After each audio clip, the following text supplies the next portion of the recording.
Guyyaa har'aa qabadhee kan isiniif dhiyaadhe qurxummii shark irratti kan hundaa'edha.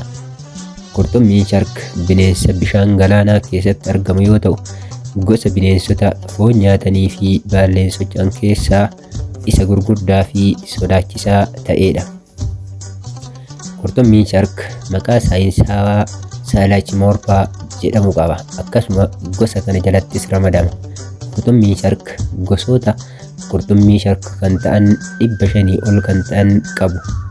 Haala addaa fi sirna jireenya isaanii irraa kan ka'e qurxummiin shark bineensota uumamaa galaana keessaa ta'an biratti kabajamaa fi sodaatamaa ta'uun kanneen biroo keessaa tokko ta'eera.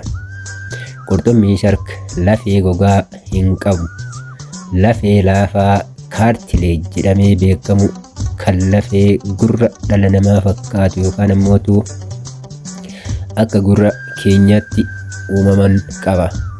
Kunis isaan akka saffisaan socho'an isa taasisa. Akkasumas qaamni isaanii akka hin miidhamneef isa gargaara. Qurxummiin shark gosa garaagaraa qabu. Gosa beekamoo keessaa Great White Shark sodaachisaa fi nama miidha jedhamee kan yaadamu, Hammerhead Shark mataa isaa guddaa kan qabu, Tiger Shark waan argate hunda qurxummii sharkii keessaa kan nyaatu, Whale Shark gosa qurxummii keessaa Whale Sharkiin kun qurxummii baay'ee guddaadha jedhamee yaadamu. Akkasuma ammoo Bull Shark kan jedhamu bishaan ho'aa fi yeroo muraasa bishaan urjii keessa jiraachuu danda'u. Guddinni isaanii gosa irraa gara gosaatti garaagara. Sharki guddaan tokko hanga meetira 12 dheerachuu danda'u.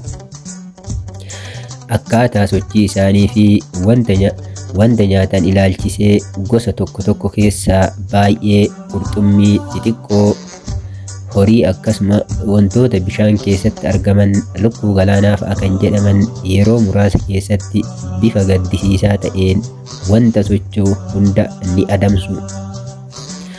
Qurxummiin shark durirraa kaasee ilaalcha namaa keessatti bakka guddaa qaba. Fakkeenyaaf fiilmiiwwan akka Jawas jedhaman nama irratti sodaa cimaa uuman. Haa ta'u malee dhugaa irratti yoo ilaalle gosa sharkii keessaa muraasni nama irratti balaa geessisuu danda'u malee gosti hundi nama irratti balaa geessisuu hin danda'an. Kana malees namarraa fagaatanii jiraatu. Namaanis hin saaxilamu. Haa ta'u malee namoonni tokko inumayyuu deebisanii isaan miidhuudhaaf yaadu. Kanaaf sodaa cimaa uummata biratti uumame kan jedhaa ture kun waan dhugaa irraa fagaate ta'uu isaa nu hubachiisa. Qurxummiin shark jireenya isaanii keessatti baay'ee hin dhalchan. Haalli ulfaa isaanii yeroo dheeraa fudhata.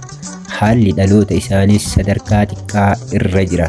Fakkeenyaaf gosa tokko waggaa hedduu booda qurxummii muraasa qofa ni dhalchu. Kun ammoo gosa isaaniif balaa geessisaa ta'a. Sababni isaas yeroo ammaa kana qurxummii sharki gurgurtaa foonii fi ilkaan isaatiif adamsamaa jiru. Namoonni baay'een gogaa isaanii fi ilkaan sharki irratti fayyadamoo ta'anii bineensa kana galaana keessa ari'anii adamsu. Gama biraatiin ammoo shark faayining jedhamuun gogaan xixiqqaan irratti argamu mummuramee hafuura isaa galaana keessatti deebisanii darbatamu. Kun immoo badii cimaadhaaf isa saaxila. Sababni isaa yeroo gogaa xixinnaa shark faayining jedhamu kana galaana keessatti darbatan deebi'anii gara godaanan irraa gara gogaa isaanii kan galaana keessatti darbataman kanatti deebi'anii dhufu. Maaliif yoo jedhame foolii isaanii fuudhuu waan danda'aniif jechaadha. Sirni nyaataa fi faayidaa qurxummii sharkii keessatti beekamtii ol'aanaa qaba. Isaan yeroo baay'ee bifa piriidaadoor miidhaa geessisuun socho'an. Qorattoonni hedduun yeroo ammaa kana qurxummii sharkii irratti qorannoo yaalaa garaagaraa geggeessu. Qorannoo iikoosiistemii fi fayyaa irrattis geggeessaa jiru. Fakkeenyaaf Qorattoonni baay'een akka jedhanitti lafee laafaa kaartileej isaanii keessaa wanta daddaffiin hin dhukkubsatnee fi dhibee akka kaansar ittisuu danda'u ni jira jedhanii amanu.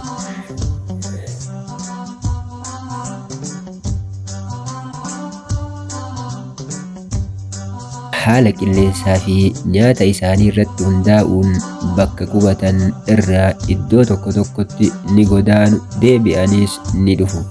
Qurxummiin shark haala naannoo jireenya isaanii yookaan ikoosistemii keessaa gahee olaanaa qaba.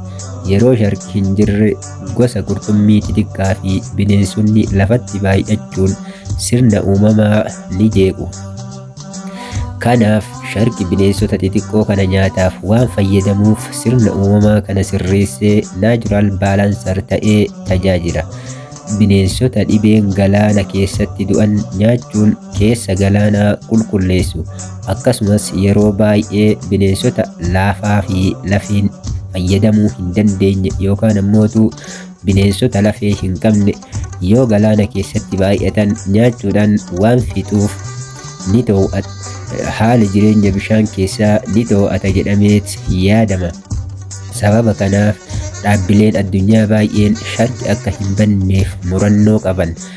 Bineensonni lafee hin qabnee fi akkasuma ammootu lafeen isaanii laafaa ta'ee fi qaamni isaanii foon ta'ee jiraatan galaana keessatti yoo baay'atan galaana irratti dhiibbaa qulqullinaa waan qabaniif sharki kanaaf gahee olaanaa qabu jedhanii waan amananiif seeraawwan eegumsa naannoo hedduu hojii irra oolchaa jiran.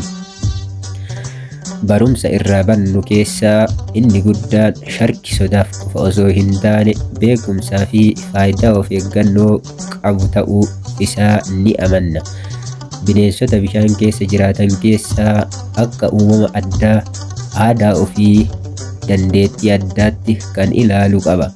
Namni beekumsaa fi sodaa addaan baasuun sharki akka tajaajila qabuu fi akka faayidaa qabu itti gaafatamummaan fudhachuun beekuu fi kunuunsuun murteessaadha. Yoo akkuma ammayyeena keenyatti beekumsa cimsannee sirnaan itti fayyadamne sharki balaa irraa baraaruun akkasuma ammootu bu'aa irraa argachuun ni danda'ama jedhamee qorattoonni hedduun ni yaadu.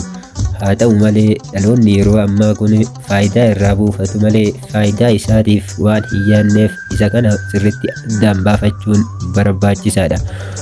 Kanaaf waan nu dhaggeeffattaniif galatooma.